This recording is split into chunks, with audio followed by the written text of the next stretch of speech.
gran problema es que en la medida en que los viajes se han convertido en algo que reservamos por internet y se ha masificado y todo el mundo va a los mismos lugares y cada vez es más difícil hacer un viaje de exploración, como no sea uno un explorador ártico o algo muy extremo, los viajes hoy en día son situaciones repetibles. O sea, la idea del siglo XVIII de que los viajes ilustran no se cumple de manera automática. Para que los viajes ilustren o para que los viajes sorprendan, uno tiene que tener una mirada especial. Entonces yo creo que el desafío del escritor de viajes contemporáneo es encontrar la excepción en lo repetible, en lo que otro puede hacer también. Cuando yo hice mi viaje a Yucatán, me encontré con una situación, y es que al final de mi viaje hubo un ciclón que devastó toda la región, que era el ciclón Gilberto. Fue un ciclón que modificó la vida en el Caribe y bueno, hubo gente que salió de esa zona y hasta la fecha no ha regresado, cambió para siempre esa zona. Entonces yo me encontré con una disyuntiva.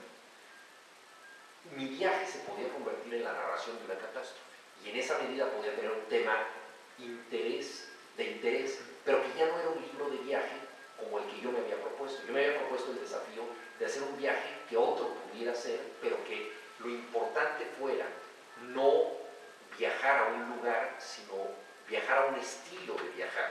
O sea, que lo interesante fuera ir a Yucatán como podría ser ir a la Luna o ir a las Azores. O sea, lo importante era el tipo de viaje que te propone literariamente el autor cuando te vas a enfrentar a situaciones bastante comunes que hay en todas partes, ¿no? Con un taxista, con la cucaracha que se mete al cuarto, el hotel que tienes, las reflexiones de cómo nos vemos en un espejo que no es el nuestro, cómo dormimos en una cama que no es la nuestra, cómo malentendemos a la gente que no conocemos bien, etcétera. Todas estas experiencias esenciales del viajero. Entonces, prescindí de la parte de Gilberto porque hubiera convertido el libro en algo un tanto sensacionalista que no quería hacer, ¿no? Lo cual me parece que es otro tipo de experiencia. Acabo de escribir un libro sobre el terremoto en Chile, porque estuve en el terremoto en Chile, pero ese no es un viaje, ese no es un libro de viajes, es un libro de cataclismo, ¿no? O sea, es la narración del terremoto en un hotel donde estuvimos una semana sin poder salir una serie de gentes. Entonces ahí es algo acotado a una circunstancia y sí es la narración de una catástrofe. Sí me parece que sea un tema, me parece que es un tema interesante, pero no lo quise mezclar en el otro. Luego, creo que es muy importante también la distancia para escribir. Por ejemplo, la novela El Testigo, escribí durante un año esa novela en México y luego escribí 3 años en Barcelona. Y al escribir la novela desde Barcelona hay muchas evocaciones que solo pudieron surgir desde aquí por cosas que yo extrañaba. Hablé al principio de que hay cosas que surgen porque se pierden, ¿no? Y los desplazamientos nos ayudan en esto, ¿no? Por ejemplo, hay autores como Salman Rushdie perdió Bombay porque era la ciudad de su infancia, Günter Grass perdió Danzig porque era la ciudad de su infancia, no volvieron ahí y las han evocado de muchas maneras en su literatura. Yo no he perdido mi país, no he sido un exiliado forzoso, pero vivir 3 años en otro lugar te pone un poco ante esa perspectiva de lo que solo puedes recuperar a través del deseo de lo que está lejos, ¿no? Entonces, cultivar la nostalgia también es una aventura literaria interesante. Y así como me interesa la literatura de trayecto, de traslado, por ejemplo, en Los Culpables hay un cuento que es un cuento de viaje, que se llama El Crepúsculo Maya. A mí me intriga mucho en las carreteras de México, sobre todo en las carreteras secundarias, las pequeñas, me intriga mucho que haya en algunos lugares del desierto vendedores de iguanas. Son personas que están acuclilladas en una postura que es bastante incómoda, especialmente para los que somos altos, y tienen un racimo de iguanas tomadas del rabo y las ofrecen a los coches que van pasando por la iguana normalmente no se come en México, aunque algunos la comen, tampoco es una mascota frecuente. Entonces es extraño esas carreteras en medio de la nada, en donde alguien vende algo tan raro como una iguana, como si de repente el conductor pudiera tener antojo de iguana, frenar de inmediato y decir, sí, lo que yo esperaba era una iguana, no la como, ¿no? A veces pienso que los escritores somos un poco como vendedores de iguanas, ¿no? Estamos ofreciendo algo extraño al borde de un camino sin que nadie se detenga, ¿no? Y entonces esos hombres siempre me han intrigado. Y me pregunté yo, ¿qué pasaría si un día me detuvieran y me llevaran una iguana? ¿Cómo cambiaría el viaje con una iguana a bordo?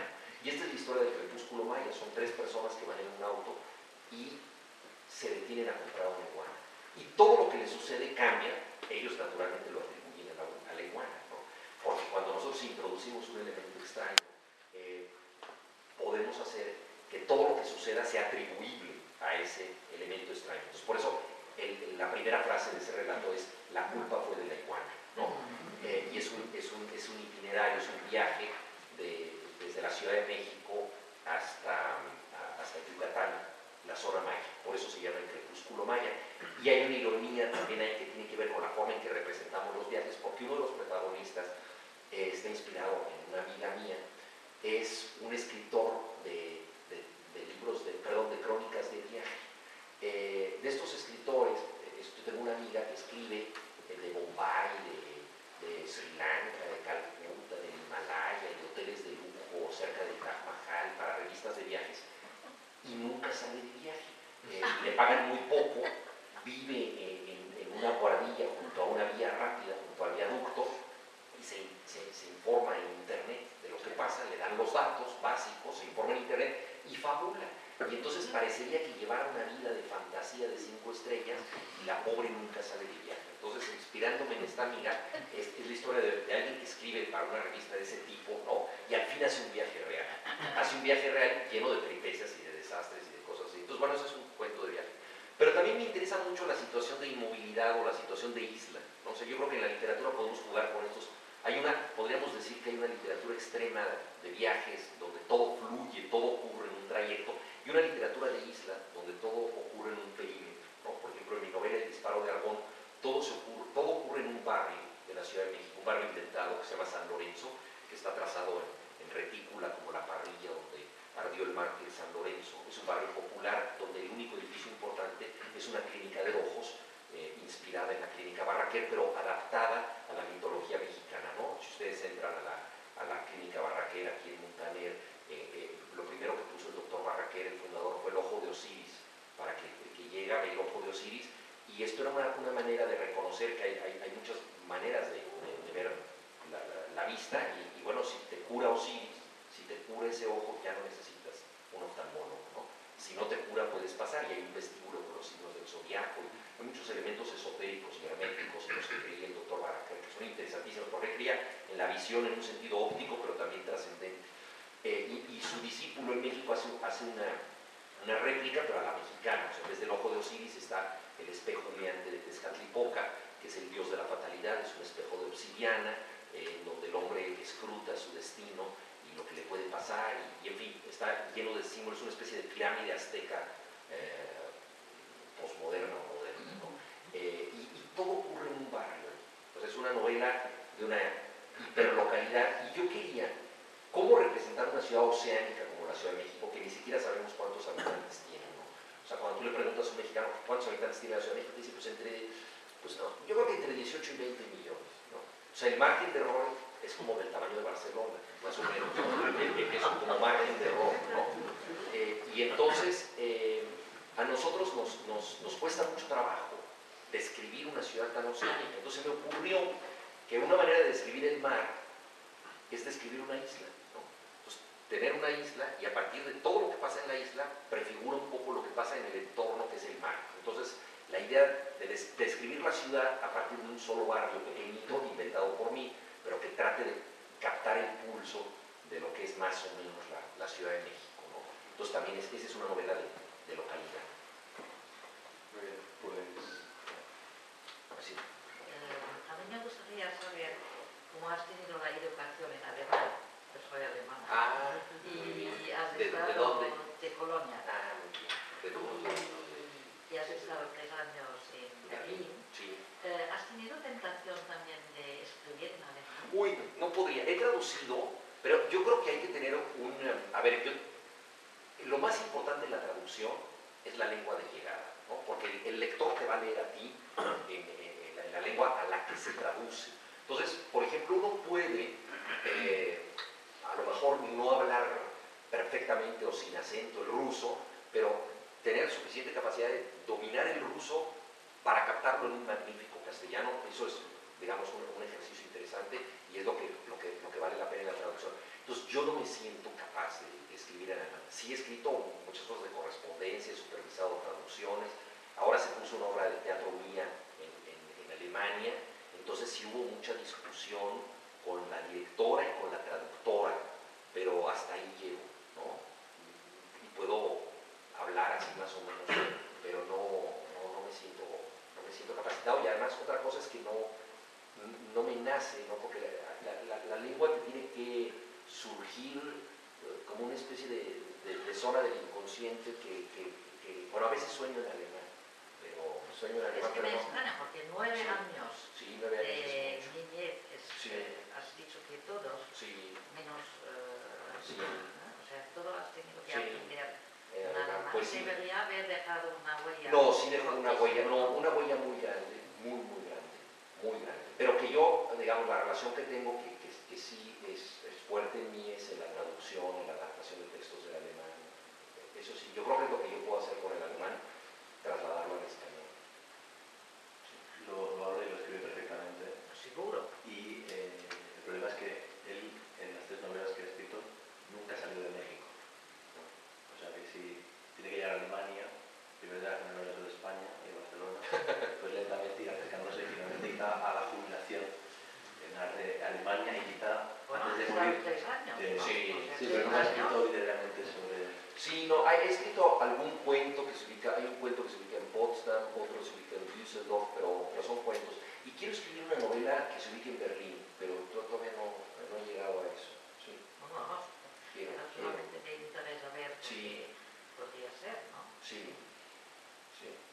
Esperamos, ¿no?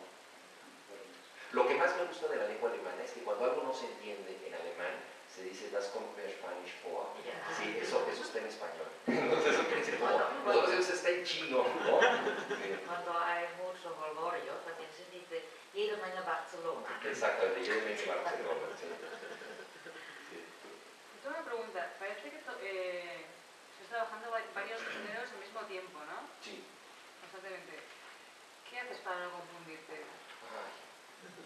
Pues mira, a ver, es que yo creo que depende mucho de los temperamentos de las personas y de los escritores en qué género escriben. Yo creo que los géneros son como las posiciones en el fútbol o en el ballet, que la gente un poco del tipo de bailarín o bailarina que eres o del tipo de futbolista que eres, te asignas una función.